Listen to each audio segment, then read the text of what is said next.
வணக்கம். ஆன்மீக உறவுகள் அனைவருக்கும் பாலமுருகனின் பணிவான வணக்கங்கள். அருட்பெருஞ்சோதி அருட்பெருஞ்சோதி தனிப்பெருங்கருணை அருட்பெருஞ்சோதி. உலகத்தில் எத்தனை பேர் வச்சு எப்படிலாம் நீங்கள் வழிபட்டாலும் இறைவன் ஒருவரே அருட்பெருஞ்சோதி ஆண்டவரே என்று சொல்லி இந்த உலகத்தில் நம்ம சில முக்கியமான விஷயங்களை தெரிஞ்சிக்காமல் இந்த உலகத்தில் விட்டு நம்ம இறந்தால் அது வாழ்ந்ததுக்கே அர்த்தமில்லா போயிடும். இரவாமல் இருக்கலாம்னு சொல்லி இது வரைக்கும் யாரும் சொல்லலை. அப்படி சொன்ன ஒரே ஒருத்தவர் அருட்பெருஞ்சோதி ஆண்டவருடைய அருளை பெற்ற வள்ளலார் அவர்கள். சரிங்களா? அப்போது இது வரைக்கும் நீ எப்போ பிறந்தாலும் இறக்க தான் போகிற, போகும்போது ஒன்றும் கொண்டு போக போகிறதில்ல சொல்லியே நம்மளை வளர்த்துட்டாங்க. அப்போ என் மார்க்கம் இறப்பொழிக்கும் சன்மார்க்கம் என்றும் இப்போ இந்த இறக்கிறத தடுக்கிறதுக்கு இந்த உலகத்தில் இல்லை, எந்த உலகத்துலையும் யாரும் இல்லை அப்படிங்கிறது ஒன்று சொல்கிறாரு. எப்படி சொல்கிறாரு பாருங்கன்னா, மற்றருவம் என சிறிது தாழ்த்திருப்பீரானால் மரணம் எனும் பெரும்பாவி வந்துடுமே, அந்தோ சற்றும் அதை நும்மாலே தடுக்க முடியாதே. சமரச சன்மார்க்க சங்கத்தவர் அல்லால் அதனை எட்டி நின்று தடுக்க வல்லார் எவ்வுலகில் எவரும் இல்லை கண்டீர். சத்தியம் ஈது என் மொழி கொண்டு உலகீர் பற்றிய பற்று அனைத்தினையும் பற்றற விட்டு அருளம்பல பற்றே பற்று இனோ எட்டும் இறைவீரே. ஞானசரிகையில் 24வது ஒரு பாட்டு, 28 பாட்டில் அதில் சொல்கிறாருங்க பாருங்க. அப்புறம் மற்றறிவோம், அப்புறம் பார்த்துக்கலாம் தெரிஞ்சுக்கலான்னு சிறிது கொஞ்சம் தாழ்த்திருப்பீர் அப்படின்னு, அப்புறம் பார்த்துக்கலான்னு கொஞ்சம் காலங்கள் தாழ்த்திருப்பீங்கன்னா மரணம் வந்துடுமே, என்ன செய்வீங்க? அதை தடுக்கிறதுக்கு இவ்வுலகம் மட்டும் இல்லை, நிறைய உலகம் இருக்குது. ஏன்னா அவருடைய அனுபவத்தில் சொல்கிறார். அப்போ எந்த உலகத்துலேயும் எவருமே இல்லை, ஒரே ஒருத்தரால் மட்டும்தான் முடியும். ஒரே ஒருத்தர்னா ஒரு ஆள் இல்லை, சன்மார்க்க சங்கத்தில் யாரெல்லாம் இருக்கிறாங்களோ அவர்களால் மட்டும்தான் இதை தடுக்க முடியும்.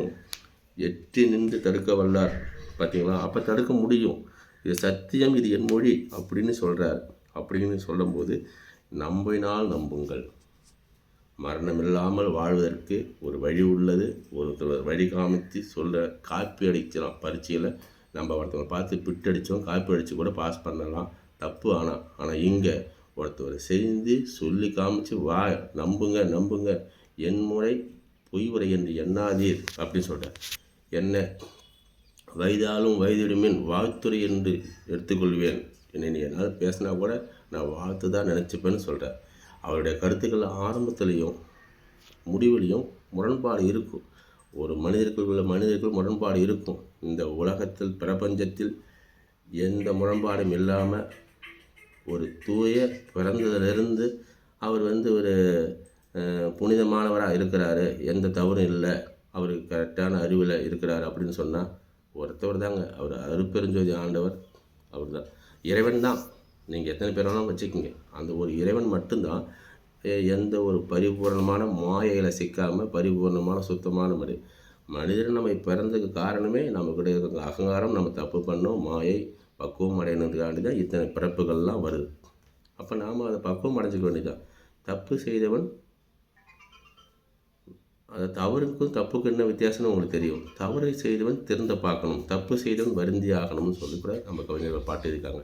தப்புனா தெரிஞ்சே செய்வது, கண்டிப்பாக வருந்தி தான் ஆகணும், தண்டனை உண்டு. ஆனால் தவறு செஞ்சுட்டேன்னா தெரியாமல் செஞ்சுட்டேங்க, மன்னிச்சிக்கங்க அப்படின்னு சொல்லிட்டு கூட நம்ம அதுலேருந்து விடுதலை ஆகிக்கலாம். அப்போ நம்ம தெரிஞ்சே நீங்கள் செய்கிற தப்புக்கு கண்டிப்பாக அதிகமான தண்டனை உண்டுங்கிறது தெரிஞ்சுக்கோங்க. இது வரைக்கும் தெரியாமல் இருந்தோம், தெரிஞ்சுக்கிட்டோம். யாருக்கெல்லாம் மரணம் இல்லாமல் வாழணும்னு இப்போ நினச்சிங்கன்னா இந்த பிறப்பிலே அடையிறதுக்கு முயற்சி பண்ணலாம். அதுக்கும் ஒரு விளக்கம் சொல்கிற பாருங்கள். வயசாகி போச்சு, நான் இவ்வளோ தப்பு பண்ணிட்டேன், இதுக்கப்புறம் பண்ண முடியுமா, இதெல்லாம் அடைய முடியுமா, சாத்தியம் இருக்கான்னு நினைக்க வேண்டாங்க. ஏன்னு கேட்டிங்கனாக்கா, விரைந்து அடைந்திடுமின் மேதினியீர் இங்கே மெய்மை உரைக்கின்றேன், நீர் வேறு நினையாதீர். நீ வேற நான் வேற நினைக்காத அப்படின்னு சொல்கிறார். அது திரைந்து உளுத்தவரும் இளமை அடைந்திடவும் செத்தவர்கள் எழுந்திடவும் சித்தாடல் புரிய வரைந்து எல்லாம் வல்ல சித்தன் தானே வருகின்ற தருணம் இது வரம்பெறலாம் நீவீர். கரைந்து உளம் உருகி கண்களில் நீர் பெருகி கருணை நட கடவுளை உட்கருதுமினோ கழித்தே. இது ஞானசரிகையில் 8வது பாட்டுங்க. அதாவது இங்கே பாருங்கள், உங்களுக்கு திரைந்து உளுத்த வரும் அப்படின்னா திரைந்து உளுத்த வரும் முடிஞ்சு போச்சு, கை மூட்டு வலிக்குது, கை வலிக்குது, வயசாகி போச்சு, இப்போ இத்தனை வயசாகி போச்சு, நானே கை வச்சு நடக்கிறேன், எனக்கு இப்போ எல்லாம் பண்ண முடியுமான்னு அப்படி நினைக்காம, உடுத்தவரும் இளமை அடைந்திடவும் செத்தவர்கள் எழுந்திடவும், செத்தவர்களையே எழுந்திடவும் சித்தாடல் புரியவ அப்படின்னுட்டார்.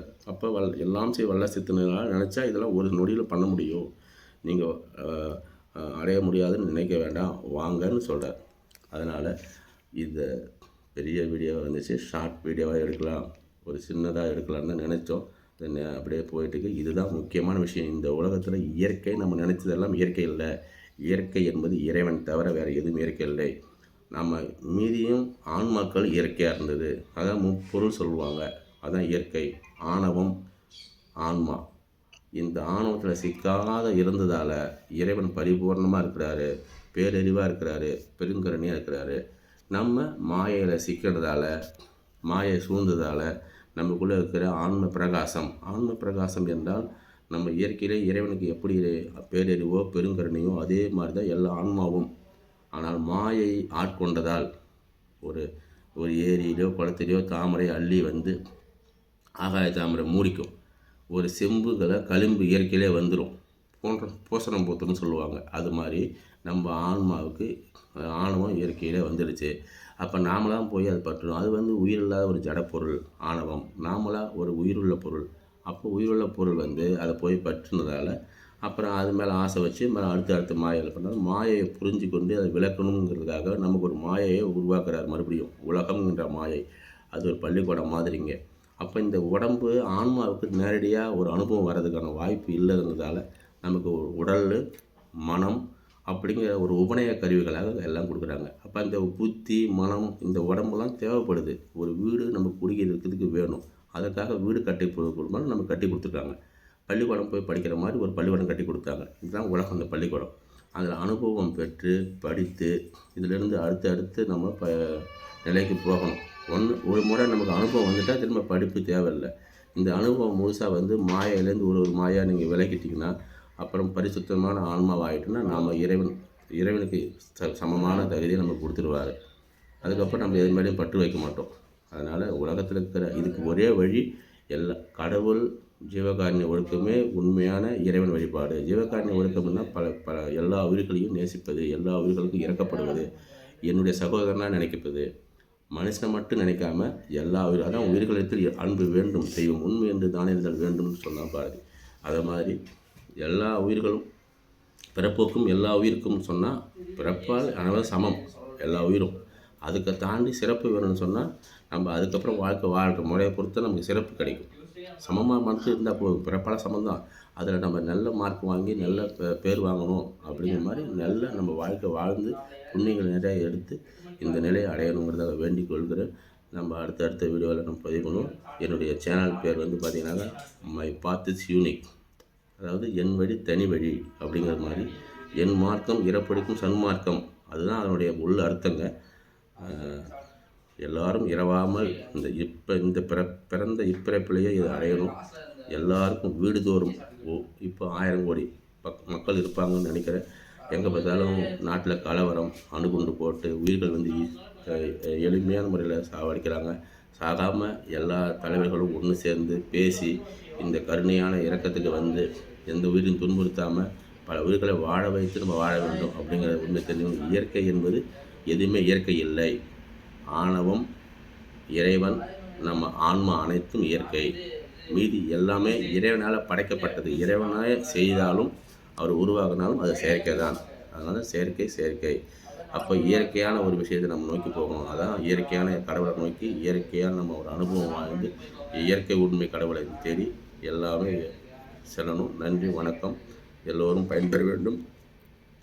ஊர்தோறும், கிராமந்தோறும், நகரந்தோறும், நாடுதோறும் சென்று இந்த விஷயத்தை, இந்த செய்தியை எல்லோருக்கும் பதிவுக்கு பல்வேறு மொழி தெரிந்தவர்கள் நமக்கு தேவைப்படுகிறார்கள். இதை உலகம் பூரா இந்த செய்தியை கொண்டு போய் சேர்க்கணும் என்பதை நம்முடைய சங்கல்பமாக எடுத்துக்கொண்டு, இதுதான் என்னுடைய தலையாயப்படியாக, அதாவது அப்பா நான் வேண்டுதல் கேட்டு அறுப்புதல் வேண்டும், ஆறிற்கெல்லாம் நான் அன்பு செய்ய வேண்டும். எப்பாரும் எப்பதமும் எங்கனும் நான் சென்று எந்த நினைது அருள்புகழை ஈம்பிடல் வேண்டும் அப்படின்றார். அப்போ எப்பாறு இந்த உலகம் பூரா சென்று இதை சொல்கிறது தான் என்னுடைய தலையாழப்படியாக நான் எடுத்து செய்யலான்ட்டு இருக்கிறேன்.